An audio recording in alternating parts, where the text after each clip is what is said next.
Good afternoon students. आज हम discuss करेंगे थ्योरम ऑफ परपेंडिकुलर एक्सिस।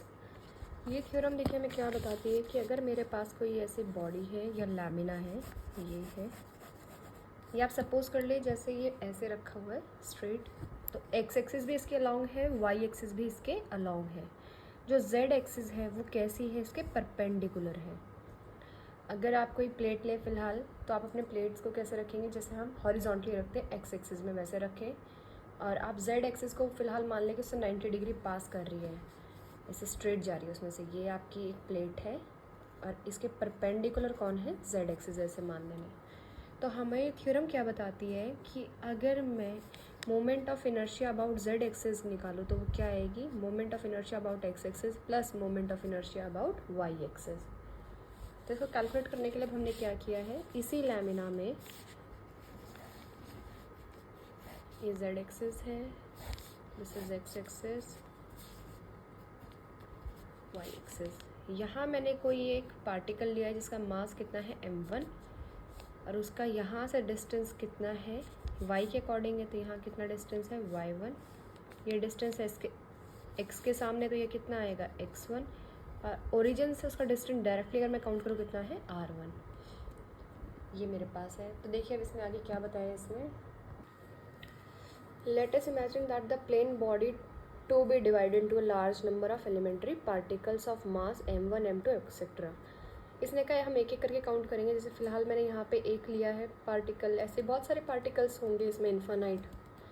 तो इसने कहा है कि उनका हम मास क्या एज्यूम कर रहे हैं, जैसे एक का m1 कर लिया, एक का m2 कर लेंगे, एक का m3 up to so on. Consider particle m1 at p, कि ये पॉइंट p है, यहाँ पे जो पॉइंट p पे एक पार्टिकल है उसका मास कितना है m1 है, डिस्टेंस कितना है x1 एंड y1। कहाँ कहाँ से है, यहाँ से आ जाएगा y1, यहाँ से आ जाएगा x1, क्योंकि देखिए आप x के सामने देख रहे हैं तो x आएगा, y के सामने देखेंगे तो कौन आएगा, y आएगा। अब अगर मैं इसकी बात करूँ तो आपको ये दिख रहा होगा कि इसमें क्या बन जाएगा इस ट्राइंगल के, इसलिए कि x1 square plus y1 square is equals to r1 square, यही आएगा यहाँ से, क्योंकि ये डिस्टेंस भी y1, ये भी y1, ये x1 तो ये भी x1, ऐसे करके आ जाएगा ये हमारे पास। और ये दोनों आपस में कैसे 90 डिग्री पे, तो ये भी किस पे 90 डिग्री पे, 90 90। तो आपका ये लग जाएंगी आपकी प्रॉपर्टीज़, ये बन जाएगा यहाँ से x1 square plus y1 square is equals to r1 square. यहाँ पे इसने ये लिखा है मोमेंट ऑफ इनर्शिया। अब अगर मैं मोमेंट ऑफ इनर्शिया की बात करूँ इस पॉइंट की, पी पॉइंट के लिए, तो क्या आएगा, moment of inertia about X axis, ये एक्सिस है तो कैसे देखते रहे, उसका मास और उसका डिस्टेंस का स्क्वायर, यही होता ना। जैसे ये एक्स एक्सिस ले लो, थोड़ी देर के लिए ये कंसिडर करेंगे, ये m1 है, डिस्टेंस कितना है इन दोनों में, y1। तो इस लाइन के अबाउट इस पार्टिकल का मास कितना, वो पार्टिकल का मोमेंट ऑफ इनर्शिया कितना आना चाहिए, मास इनटू मिड डिस्टेंस का स्क्वायर। अब अगर मैं थोड़ी देर में कोई m2 पार्टिकल ले लूँ, उसका अलग आएगा डिस्टेंस, सपोज y2 आएगा, वो कितना आएगा m2, तो कितना आना चाहिए m2 y2 स्क्वायर। ऐसे थोड़ी देर में आपने फिर तीसरा पार्टिकल लिया है तो क्या आएगा m3 y3, ऐसे। तो इनको क्या कर देंगे फिर हम सबको ऐड, तो ये कितने पार्टिकल्स हैं, इन्फानाइट है। तो इसलिए हमने क्या किया, एक समेशन चला दिया है m और y के नीचे यहाँ पे i, मतलब mi yi ऐसे करके। तो अभी हमने फिलहाल क्या लिखा है, समेशन m y स्क्वायर, इसको हम क्या कहते हैं a, क्योंकि हमने पीछे जो इंट्रोडक्शन पढ़ा था। अब ऐसे ही अगर हम y एक्सिस से निकालें इसका moment of inertia same point का, तो क्या आएगा, देखिए ये y एक्सिस है, यहाँ कौन है, m1 मास का पार्टिकल है, दोनों में डिस्टेंस कितना है x1।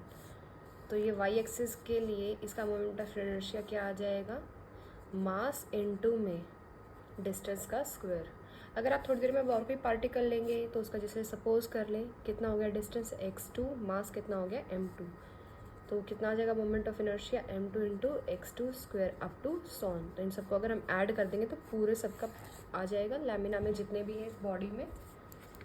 तो देखिए इसने यही लिख दिया है I Y, moment of inertia about Y axis, तो यही बन जाएगा। इसको किससे डिनोट किया है, बी से।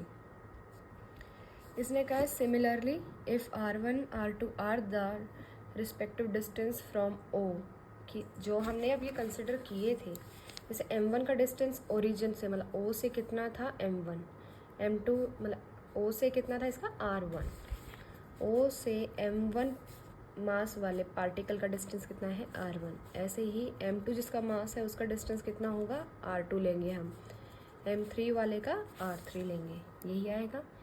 तो इसने कहा है आई जेड क्या बनेगा अब हमारे पास, the moment of inertia of the whole body about Z axis. Z axis क्या कहती है, यही तो जेड एक्सिस है, ये जेड एक्सिस है। जेड एक्सिस से ये डिस्टेंस बनेगा जेड एक्सिस के, क्योंकि ये फ्रंट की साइड है। 3D में अगर आप देखें तो ये ऐसे रखा है जेड एक्सिस, और ये आपकी तरफ है r1, आपके फ़ोन की तरफ, जैसे ऊपर की तरफ है r1। तो क्या बनना चाहिए, आई जेड m1 और डिस्टेंस का स्क्वायर प्लस m2 डिस्टेंस का स्क्वायर। अगर हम इनको ऐड करेंगे क्या बनेगा, ऐसे ही एक चलता रहेगा बहुत सारा, हमारा समेशन लगा दिया अब उसके लिए m r स्क्वायर।